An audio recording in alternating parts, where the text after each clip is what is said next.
Everyone, welcome back to my YouTube channel. आज हम आपके लिए लेके आए हैं 3 जनवरी को हुए ईवीएस के फुल 30 क्वेश्चन।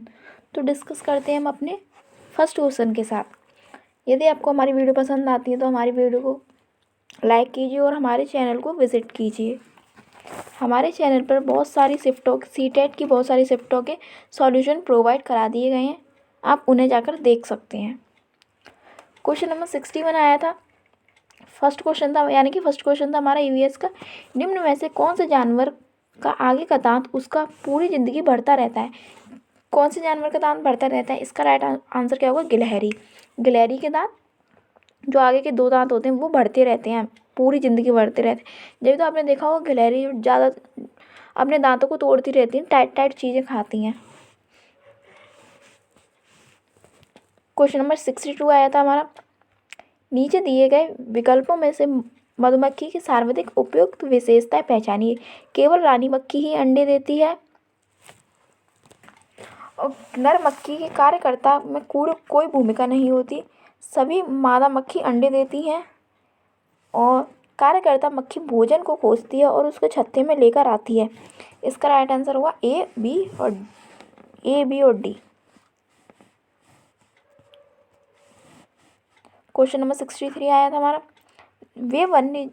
वे व्यक्ति जो वनों में कम से कम 25 वर्षों से रह रहे हैं, उनका वन भूमि और उनसे होने वाली उपज पर अधिकार हो जाता है। यह एक्ट लिया गया है, किससे लिया गया है? वन एक्ट के अधिकार 2007 से।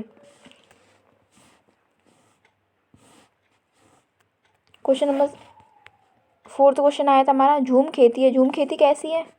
इसका राइट आंसर होगा कि काट और दग्ध खेती। 5th क्वेश्चन आया था हमारा। रेनॉल्ड रॉस को 1902 में चिकित्सा के क्षेत्र में नोबेल पुरस्कार डैश शोध करने के लिए मिला। क्या शोध करने के लिए मिला? मलेरिया मच्छर से फैलता है, जो मलेरिया रोग होता है वो मच्छर से फैलता है। इसकी खोज किसने की थी? रोनाल्ड रोस ने, और उनको नोबेल पुरस्कार भी मिला था 1902 में। क्वेश्चन नंबर 6 आया था हमारा। सिंकोना पेड़ के किस भाग का उपयोग मलेरिया के उपचार के लिए किया जाता है?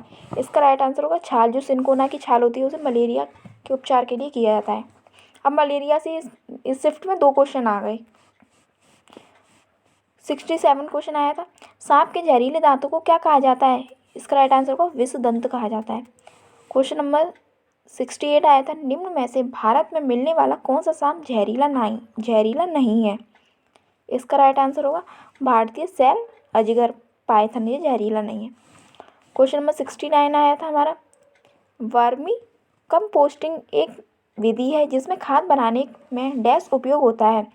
किसका उपयोग होता है? केंचुए का। जो केंचुए होते हैं ना, वो मिट्टी को पोली कर देते हैं, जिससे मिट्टी उपजाऊ बनती है। क्वेश्चन नंबर 70 आया था हमारा। पश्मीना ऊन किस जानवर से मिलती है? पश्मीना किससे मिलती है? बकरियों से, क्योंकि पश्मीना की बकरी कहाँ पाई जाती है? जम्मू कश्मीर में। क्वेश्चन नंबर 71 आया था हमारा। अधूरे जले जीवाश्म ईंधन से फैलती है। इसका राइट आंसर होगा CO, carbon monoxide. Question number 72 आया था हमारा। पौधों में पानी देने के लिए प्रयुक्त तकनीकें जिसमें संकीर्ण नलियों से पानी सीधा पौधे के आधार में दिया जाता है, क्या कहलाती हैं? इसका राइट आंसर होगा आपका 72 का ड्रिप सिंचाई। क्वेश्चन नंबर 73 आया था हमारा। निम्न पौधों में से कौन सा पौधा कीटों को जाल में फंसाता है और खा जाता है? इसका राइट आंसर होगा आपका घटपर्णी का पौधा। क्वेश्चन नंबर 74 आया था हमारा। वर्षा के पानी को भविष्य में उपयोग करने के लिए संचित करना डैश कहलाता है, क्या कहलाता है? क्वेश्चन नंबर 74 का वर्षा के पानी का संचयन। क्वेश्चन नंबर 75 आया था। निम्न में से कौन से रोग मच्छर से फैलते हैं? कौन कौन से रोग मच्छर से फैलते हैं? इसका राइट आंसर होगा A, C और D, मलेरिया, डेंगू और चिकनगुनिया। क्वेश्चन नंबर 76 आया था हमारा। विद्यार्थी केंद्रित कक्षा विद्यार्थी के सीखने के लिए सहायक वातावरण सुनिश्चित करती हैं। निम्न में से कौन सी इस बात को प्रस्तावित करता है? इसका राइट आंसर होगा शिक्षक ऐसी सीखने की परिस्थिति उपलब्ध कराता है जो विद्यार्थियों को अवसर देती है कि वे अवलोकन करें, खोज करें और प्रश्न करें, प्रयोग करें तथा विभिन्न प्रत्ययों की समझ विकसित करें। क्वेश्चन नंबर 77 आया था हमारा। कक्षा 5 के अध्याय दीवार पर उस पार के में एक शिक्षक आरिफ अपने छात्रों से जो खेल वो खेलते हैं उनके अनुभव साझा करने को कहते हैं। निम्न में से कौन सा उसके प्रयास को सबसे ज़्यादा स्पष्ट करेगा?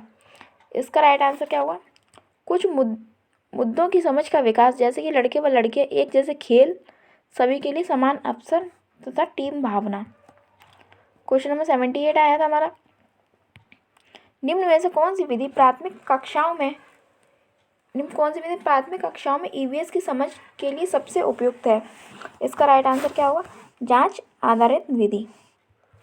क्वेश्चन नंबर 79 आया था हमारा। ईवीएस के शिक्षण में क्षेत्रीय भ्रमण महत्वपूर्ण है। निम्न में से कौन सा विकल्प इस प्रकार के भ्रमण के लिए सही है?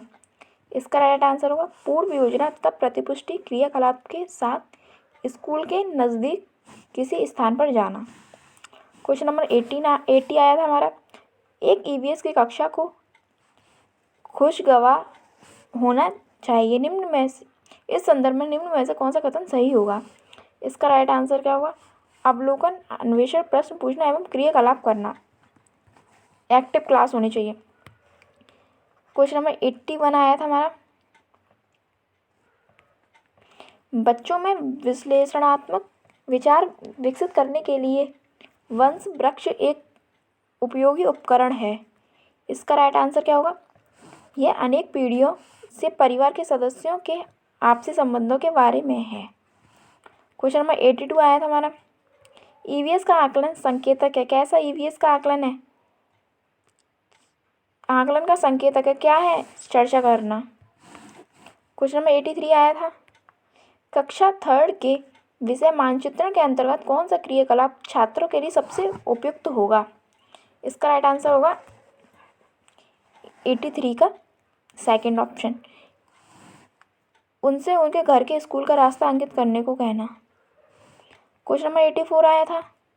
एक शिक्षक को कक्षा 1 के विद्यार्थियों को पशु का उपथीम पढ़ाना है। निम्न में से कौन सी युक्ति इस विषय को विद्यार्थियों तक संपादित करने के लिए उपयुक्त है? इसका राइट आंसर होगा आपका विद्यार्थियों को चिड़ियाघर के भ्रमण पर ले जाकर प्रत्यक्ष अनुभव देना।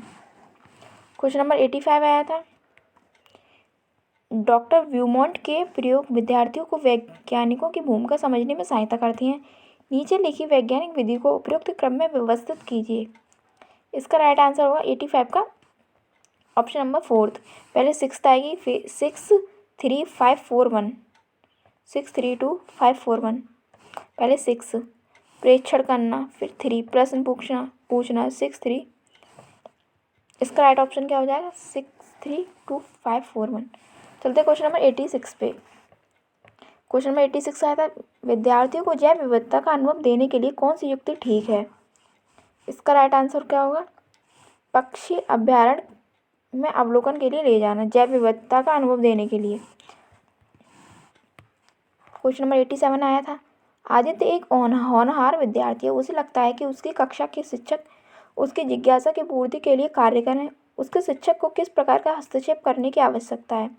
इसका राइट आंसर होगा उसके लिए कुछ विशिष्ट शिक्षण सामग्री का प्रयोग करना। क्वेश्चन नंबर 88 आया था हमारा।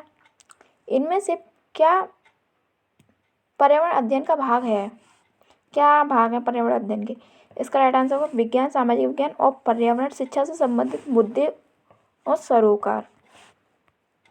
क्वेश्चन नंबर 89 आया था हमारा। धीमी गति से सीखने वाले विद्यार्थियों के लिए पर्यावरण अध्ययन में सीखने सिखाने के लिए नाटक एक उत्तम विधा मानी जाती है। इसका राइट आंसर क्या होगा? ए और बी। पारंपरिक नाटकीय विधाएं बालक के लिए विषय वस्तु से उसे जोड़ने में सरल हैं।